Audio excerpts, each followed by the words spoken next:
Good morning, good afternoon, good evening, everyone. The next Wasteless Word Talks are here with Bill, Kevin, and myself. We will write on the back of our language with a new word. Today, the word is open. And Bill, because you are on the top of the screen, I will ask you first. I don't ask you this time to close your eyes because it can be dangerous, but if you hear the term open, what came first to your mind? This morning I opened a jar of honey. That is the first, honestly, that's the first thing that came to mind. But I would like to keep an open mind about this word and see what Kevin has to say. Kevin, your turn. When I think of open, I think of opportunity. But it could be because I grew up in England in the last century where there was a kind of class apartheid, and so almost nothing was open. And then to move to Scandinavia where everything is open and there is just so many opportunities. So when I think of open, I always think of opportunity rather than closed doors. You know, what I like about your answer, Kevin, is as you mentioned, we live in last century. The fact is, we lived in last millennia. It sounds horrible, but it is so. It is so. You know, the term open came to me when in one discussion with someone who says that I am very open to everything, and she was right because I am. So, and I like, as you said, Bill, the open a jar of honey. It's fascinating first thought because it was in the morning with you and the term is in the afternoon, but the jar will stay with you until you finish it. So it may take some time, but it is quite interesting term, to be honest. So as we discussed it in the noon discussion, we, for example, compare the open book and the books in library, which are closed. Is there any difference between these two?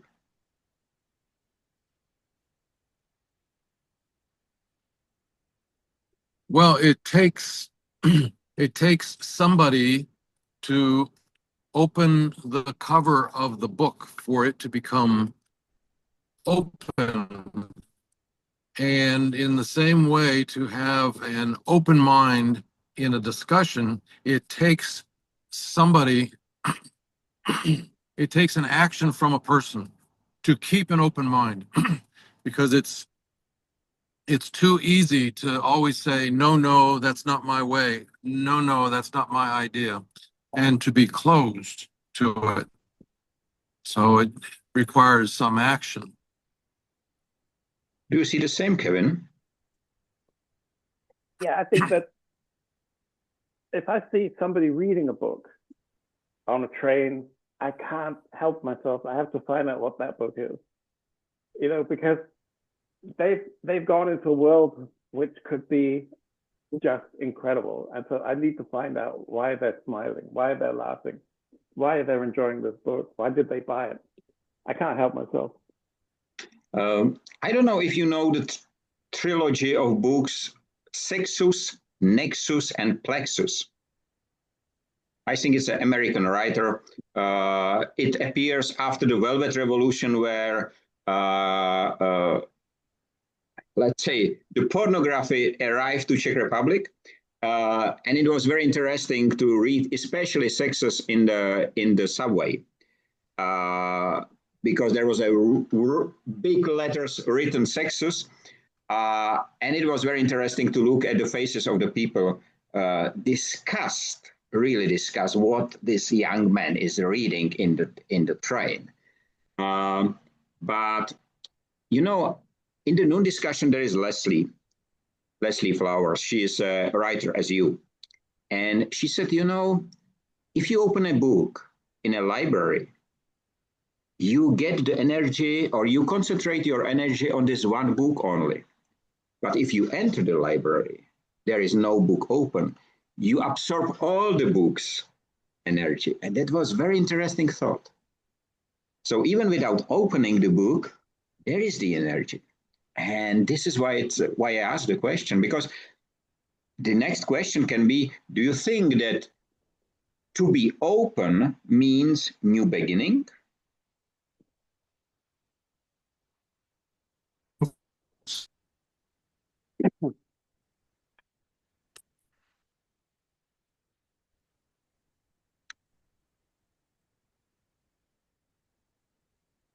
Are you guys with me? Can you hear me? Yes, we can hear you. Time to time it's frozen, but we can hear you, Bill. Okay, good, good.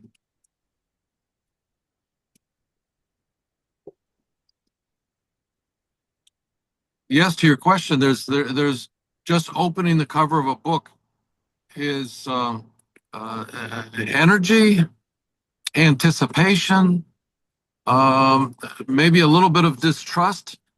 That is thinking to the author, "Don't disappoint me."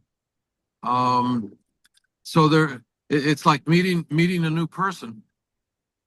But it's when you meet a person, you're going to sit there and talk with that person until one of you leaves or until something else comes up. But with a book, you have the power. You can say, "Oh, that's good for now. I'll see you this time tomorrow," and no hard feelings, and you just close the book. So it's a little bit different there. But I just love a library. I would live in a library. I remember there's a quote in Hamlet where Hamlet is walking around reading a book, and one of the other characters says, "What are you reading, my lord?" And he says, "Words, words, words." And I mean, it's the perfect answer, because some of the words are good, some of the words are not so good, some of the words he doesn't like at all, but they're all there in the book. You know, when I work on the as a guide on a castle, the castle was built 1123, I think, something like that. So quite an old one. And I lived on the castle, directly on the castle or in the castle. And there was a library, Fürstenberg Library, which is a royal family still existing in Germany and Netherlands. And they collected 300,000 books in this library. And I have Shakespeare in original in my hand. I have even older books in my hand. I cannot read them, but what I can, and I don't know if you do that, open the book and smell. This is the first what I do. I smell to the book. That's interesting, because all five of the senses are at work when you're reading.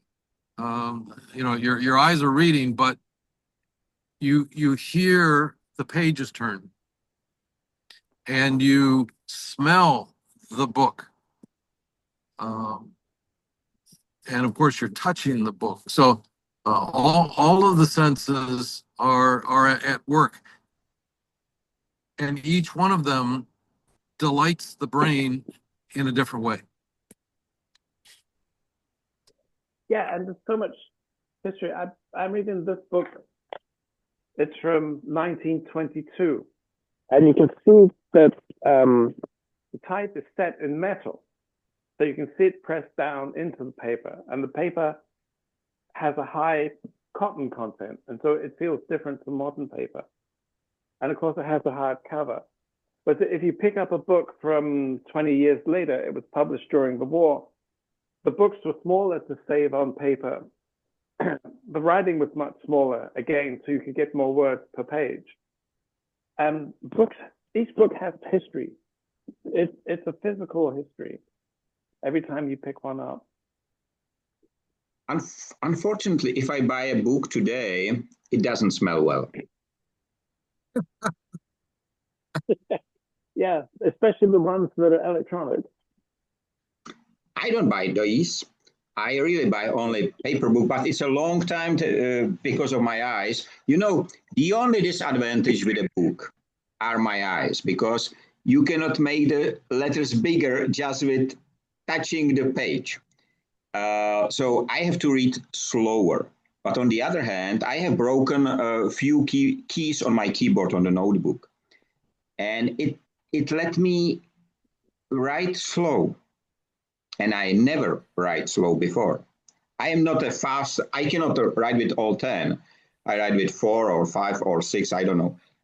But it slows me down and it helps me to be more precise, to be honest.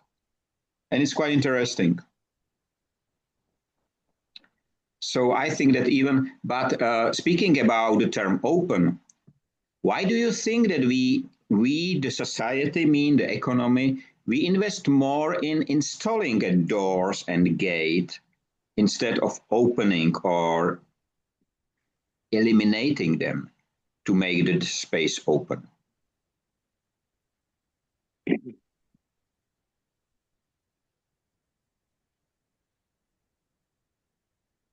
Kevin, you I can. think it's the same reason we have borders, is to keep people out or keep people in.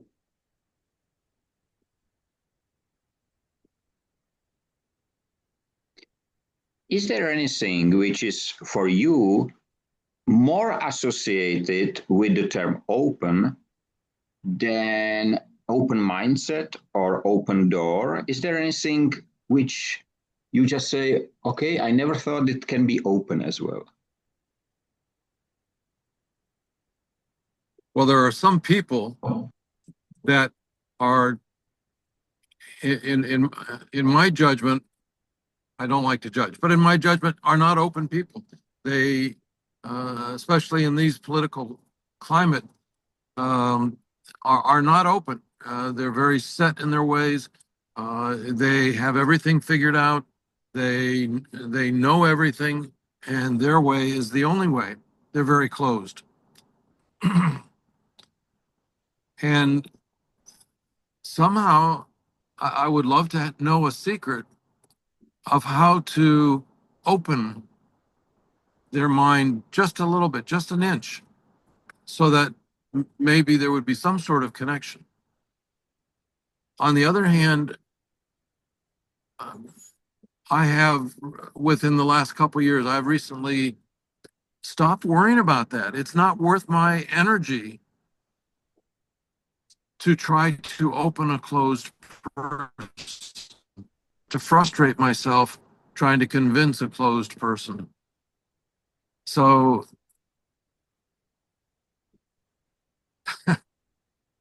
how did we get so closed as a society? It's a good question. And the other one may be resulting from that. You know, one of the biggest AI companies, it's called OpenAI. But if you ask them to open information about AI, they are closed.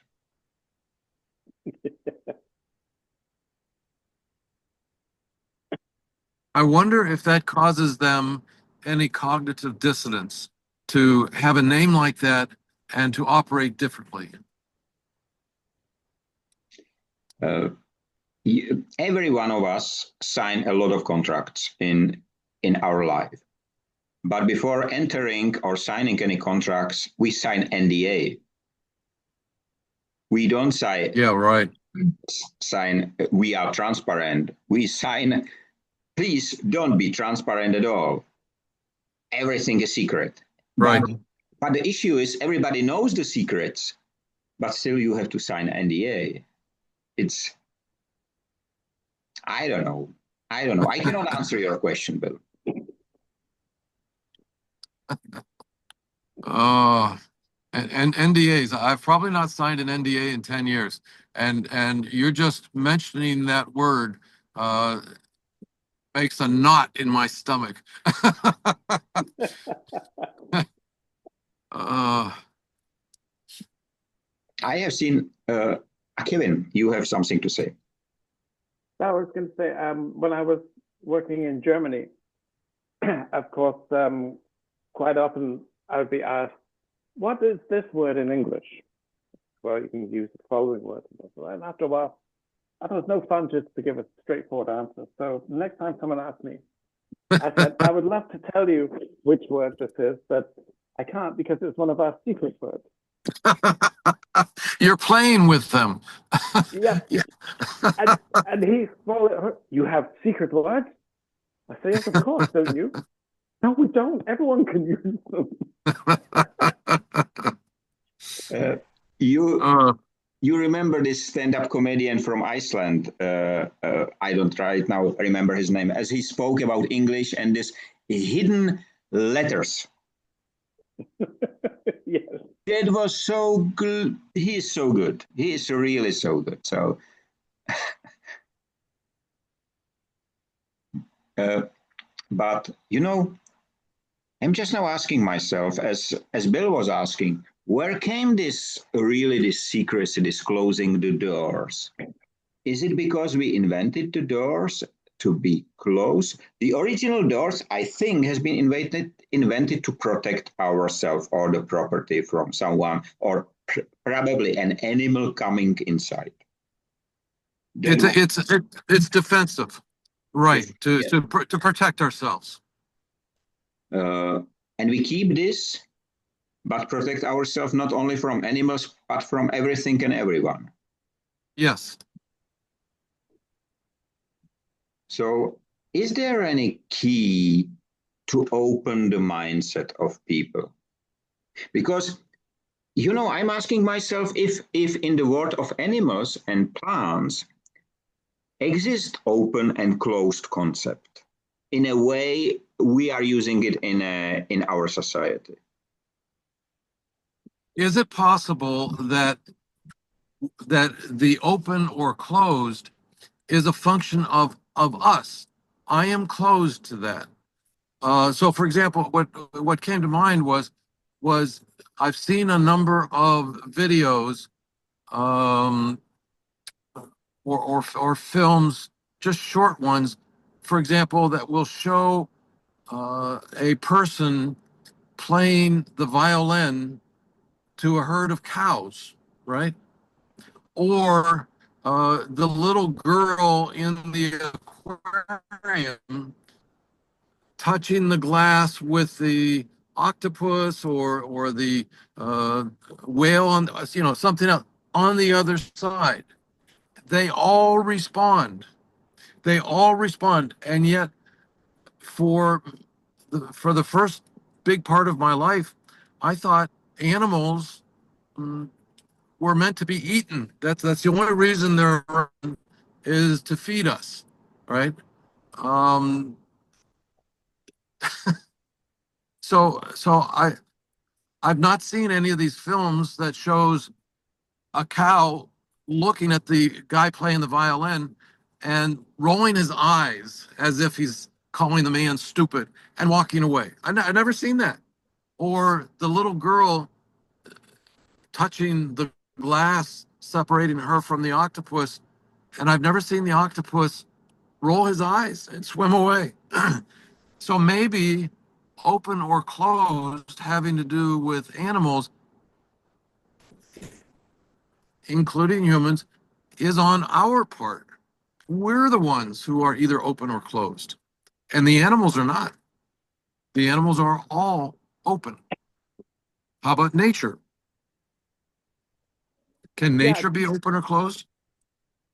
I don't think nature has any motive to be closed like we do. But, it doesn't have the same need to hide where it gets its money, how much money it makes, where it keeps its money. That's not nature's way.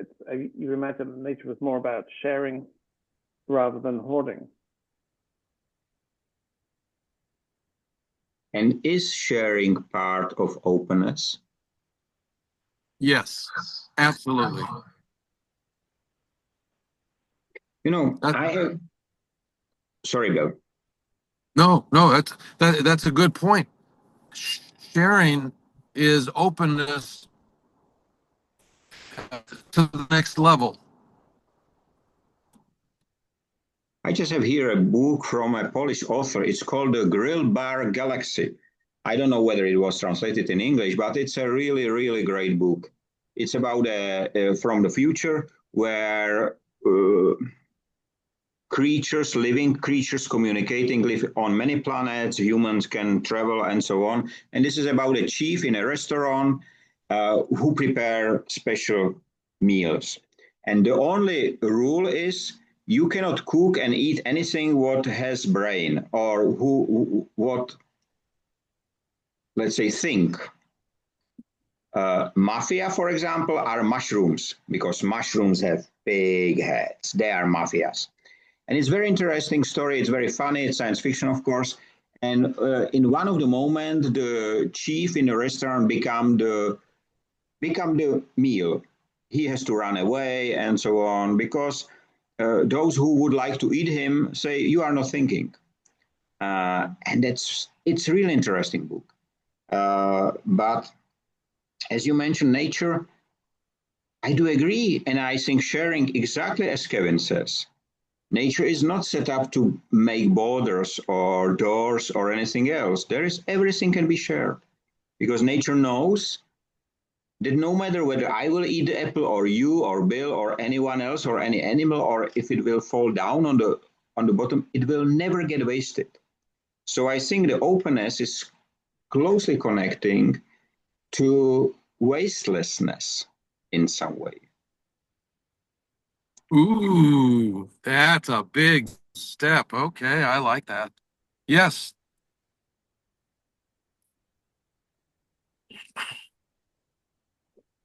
Actually, In fact, go ahead. No, sorry, Bill, go on. I'm wondering if wasting is related to not sharing. Wasting, not sharing. There's a relationship there.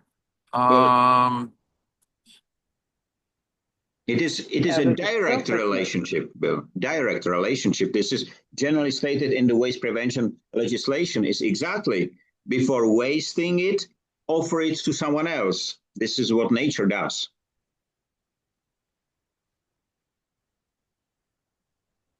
Yes, repurpose, either share or repurpose. Exactly. Kevin, you would like to say something? I was going to say there's something selfish about wasting. You know, if you waste it, you've had what you want, but nobody else can have anything else.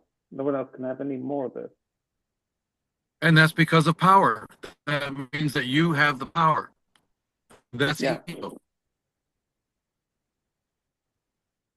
You know, I am just now cleaning my closet.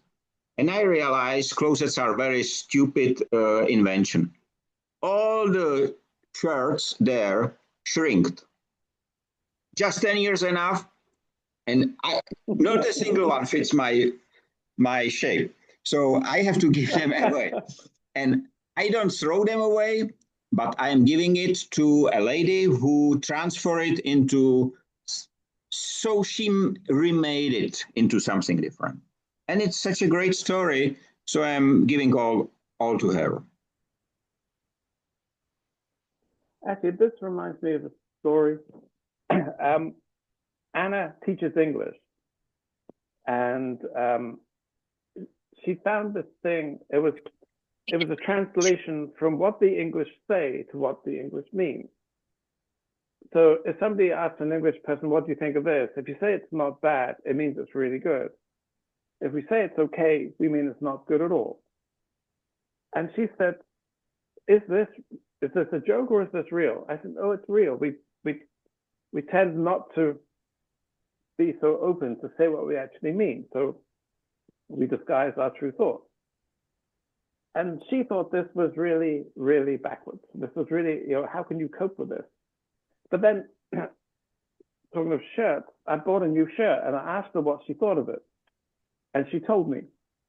And so I would never do that again. And there's this thing, you can be a little bit too open and a little bit too honest. That's what you said in the beginning, Kevin. It's a secret word. Nobody knows the meaning of it. Yeah. Only the people who are in the know the meaning of these words.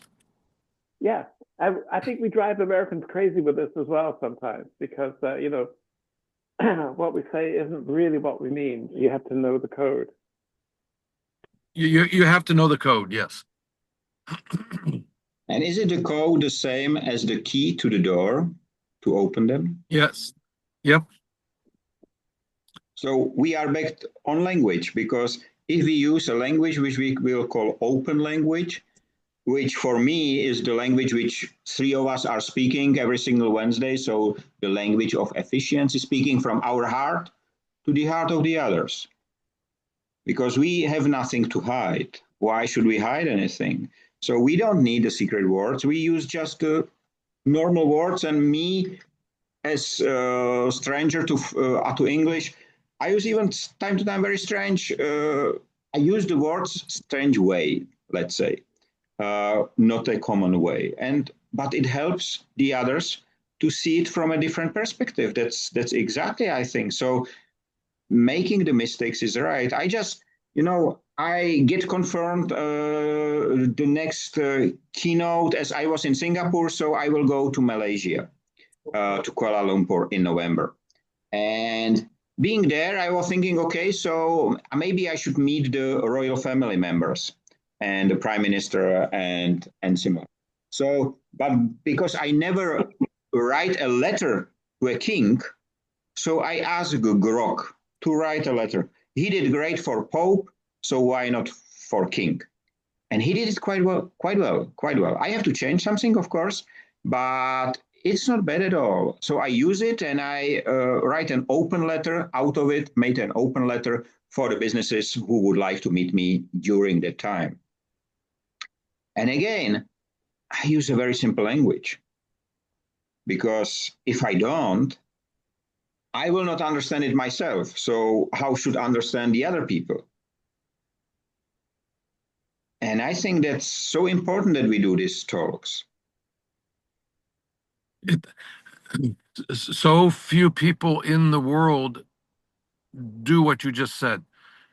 They hijack words, put their own meaning to it, or they use initials that only people in the know, in the inside, will understand the initials. There's so many ways to disguise language. We just need to be very careful when we speak, to be as open when we share, or else it's not really sharing. What is the name of the new party created in the US? America? New America? No. What is the second word? It's America. I know there is America, but I think it's the American Party. American Party. You are right. You are right. The American Party. And that's all I want to talk about it. It's enough. I just didn't know the second word. So, what you just described is so common and you said it. It's everywhere, including the politics, including the medicine, including everywhere. Why? Why do we have to sign NDA to speak a language which nobody understands? Why we waste the time and language for that? Not speaking because of power, because we're not so focused on sharing. We need to be more focused on sharing our ideas, not on having them and keeping them a secret. Oh, what makes humans like that? I think it's the financial aspect behind it, because you can sell it. I've read an article at the weekend written by a Spanish woman, and she was saying that, like English, Spanish gets a lot of input. It's a global language, and so the way it's used in Central America, how it's used in Southern America, how it's used in Spain, she said that the language is changing dramatically. And her argument was that we need to embrace this change. There's no point in resisting it. You know, the more we embrace it, the more we can share ideas, because new ideas are coming along, they'll need new words, they'll replace old words. And she was all for this, this idea of embracing the change in language. And I think that's a great idea, it really is, because language is a living thing. And the more we keep it open and accessible and easy to use, the better it is. There is a question, you know, I am not a favor of the term embrace. Not because I don't like the word, but because so many use the term embrace Industry 5.0, and then they lie from the very beginning to the end. So this is why I'm not a favor or in favor of this term. But you know, quite frequently they show up in Czech language is really somehow special because we have so many terms to one word that even having only 350,000 words, we have more than 3 million meanings probably of these terms. But there is, they make vocabularies. They call it new language vocabularies. How the young people speak and what the older people understand. You know, we have the same. So when we speak about tape player, the younger generation don't know the term tape at all. So it's confusing for them. But I have seen so many terms, these new terms as they call it. I have no idea what it means. Really, no idea. And would prefer to have the old one to understand. But who, let's say, it should serve to everyone. But to serve to everyone, everyone have to understand the language. So I am for the living language, but it must be explained well. And that's what's missing, I think.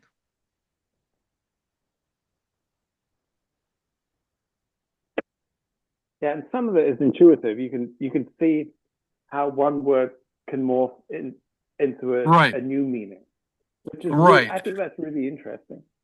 Do you consider, both of you, do you consider this during your writing? Do you consider that in 20 years the people will not understand what you wrote about?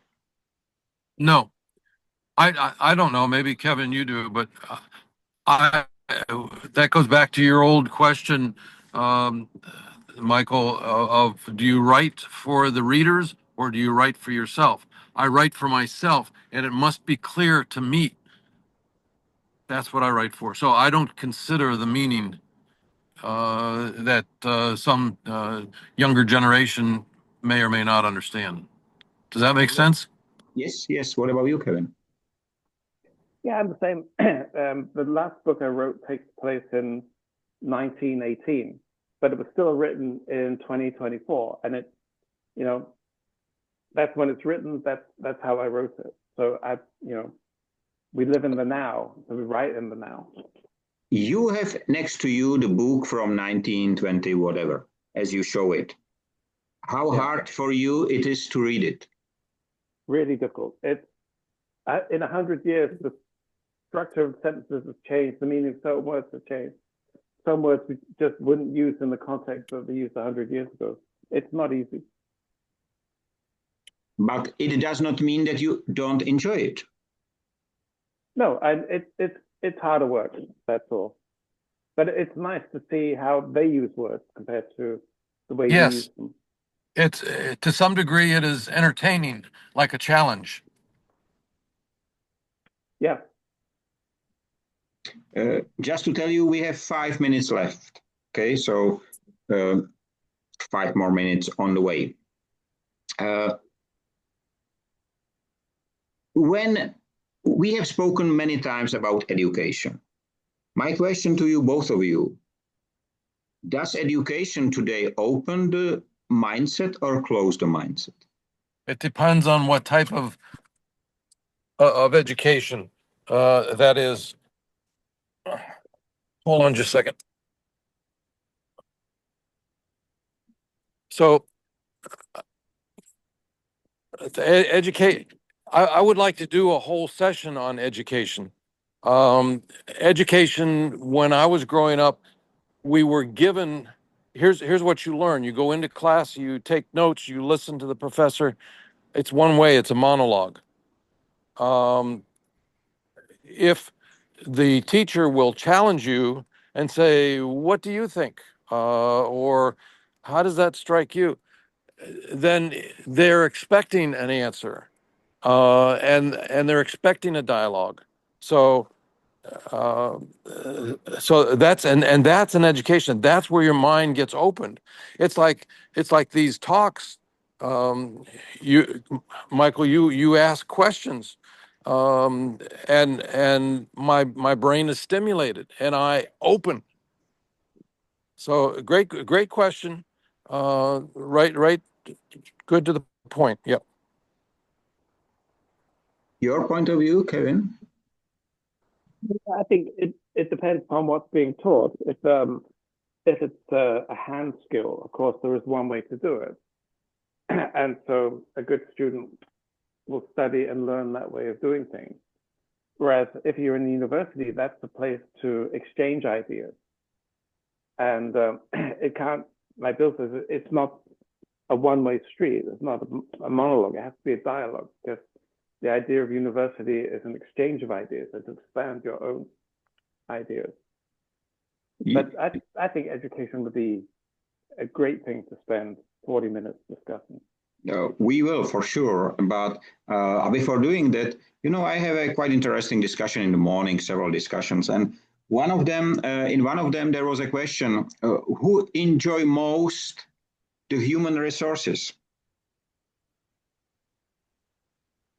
or the human as a resource? Do you know it? I don't understand the question, Michael.